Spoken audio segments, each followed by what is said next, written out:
Well, let's talk about the money laundering a bit in the Clinton Foundation. Donald Trump is being hit because he used a tax avoidance part of the code, a loss carry forward, not to pay taxes in subsequent years, which is completely legal.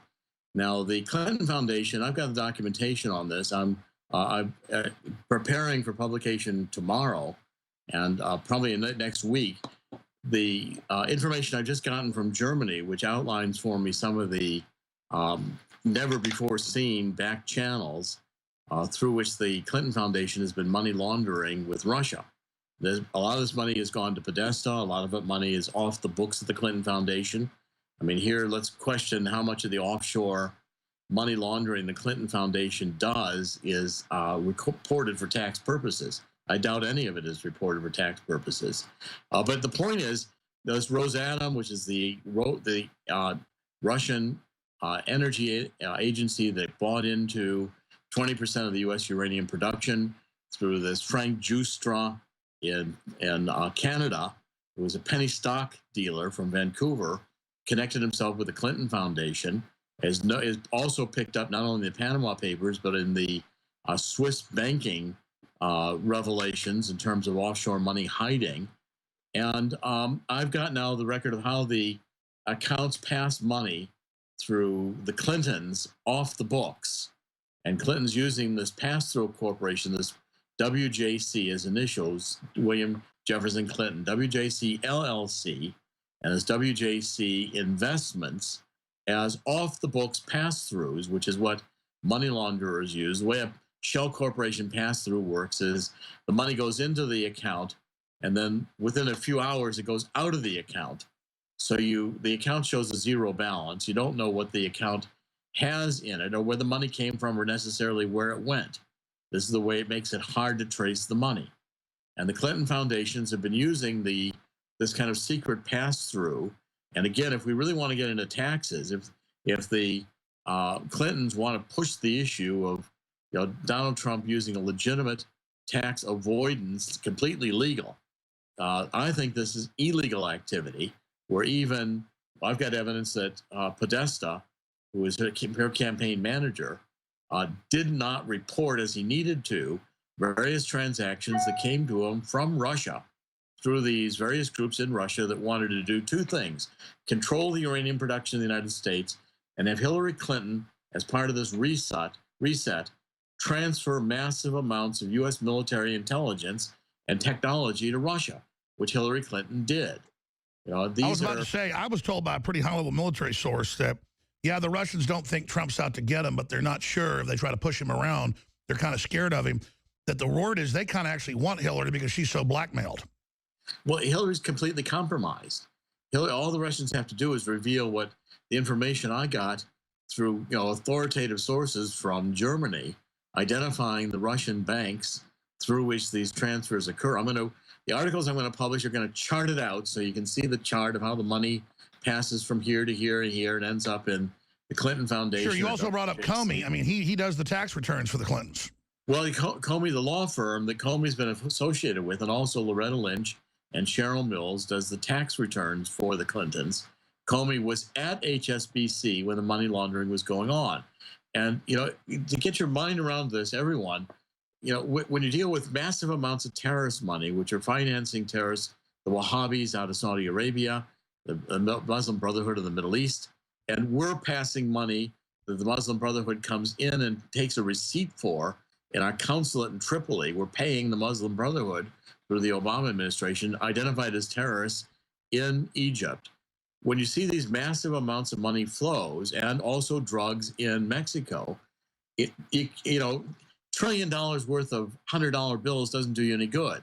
So the whole object is to get a compromised bank, a crooked bank, an HSBC, paid $1.9 billion fine. And that's why that's important, is HSBC, you're saying, was then working with the globalists in the sellout of America. Yes. We blow them sky high. We've cut off their money.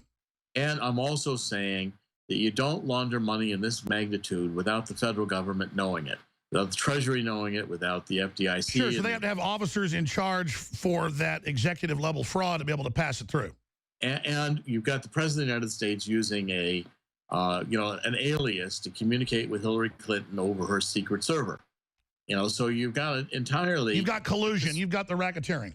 And if it were investigated at the top level and we get the records where you could prosecute people like Al Capone on their actual bank records that weren't being laundered through Panama and Switzerland and through shell corporations, which is what the Clintons have done with the Clinton Foundation. Sure, classic. And you've exposed that. It's been exposed by others. It's confirmed. So let me ask you this question. How is it going for them? It seems like a lot of their systems are being rolled up globally. Our military and intelligence agencies more and more realize how much trouble we're in or exposing them. It seems like they're in full retreat, hoping to get her in and hoping then she can kind of set up some dictatorship to try to get out of all this. Well, I think the Clintons have, thought from the beginning that they could fool the public one more time and weren't going to have the scrutiny that they're having. What's happening is we saw it in the Brexit vote. I think you're going to see it again in the presidential vote for Trump. And that is people are waking up and they're saying, this new world order globalism means slavery for the average person. It means 90 million Americans who could work are useless. And I agree. Hillary literally has like 50 people at her events now over and over again every day. She's imploded. We sent hidden cameras into her campaign headquarters in New York and in Ohio and in Florida. They go, no one's supporting her. Everyone we know is for Trump. So obviously these polls are all fake when they say Trump's neck and neck or losing. CNN does stuff like samples 46% Democrats to 22% Republicans. I mean, this is ridiculous. So also, what they do is they oversample because you see they're using in many of these polls the turnout assumption numbers from 2012 or 2008. Well, Hillary Clinton's not going to get Barack Obama turnout. It's, political scientists. That's my point. Everybody hates her. So she clearly is probably 10 points ahead. What are they going to do to block a Trump landslide is the question, Dr. Corsi. Well, there's going to try. I mean, I think we've got to keep very close watching with this whole Russian. Russia made it very clear, saying directly to the Obama administration, keep hands off. And Russia will go to war if we do something like launch cruise missiles or to defend ISIS, or we try to shoot down a Russian plane. We do any of this type of aggressive activity, Russia will step it up. Now, if that's what Obama wants, the American people aren't there. And we need to expose in advance that if this is what the Clintons are down to, I mean, besides, Hillary is massively sick. I mean, the indications that she's having epileptic-like seizures and having, being propped up with medications and, medicated so she gets through an hour and a half long debate, coughing constantly, suppressing the cough. And isn't her collapse emblematic of the old Bush/Clinton facade collapsing? I mean, we need to not let these people fail forward into a larger war. I think it's safe to say, Dr. Corsi, the world has never been in a more dangerous position.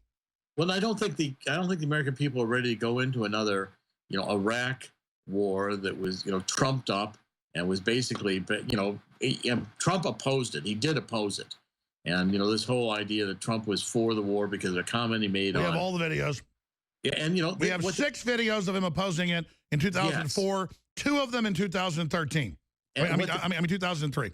What the Clintons are doing is they're playing a game of gotcha, and so are the journalists. They're trying to take out of context anything that have any issue that they can with Trump to make that, the 3 or 4 day news cycle. Sure, exactly. I mean, distractions, as Trump says. Let me ask you this as a real expert. I mean, as a real expert, folks, we're talking to politically dealing with this. What about just reaching out to liberals and going, do you really want World War III? Do you really want insanity? I mean, come on, you're lying. You're just betting on this horse. For common decency, don't destroy us. Well, this is where the final contradictions the liberals are in. If their only solution to having Hillary a losing candidate, a sick candidate, a lying candidate, one who nobody likes, even her supporters don't have any enthusiasm for her, the only alternative is to go to war. And this is what Obama and Hillary are supposedly against for their entire administration. And by the way, we're not hyping that. We have the head of the army, we have the Joint Chiefs saying we've been asked to go to war with Russia, trying to cause a debate. We're at red level crazy town right now. And the idea of going to war over Syria, the American people, after Iraq, after Afghanistan, after the complete disorder. Oh yeah, we can't beat the Afghans. Now let's fight the Russians.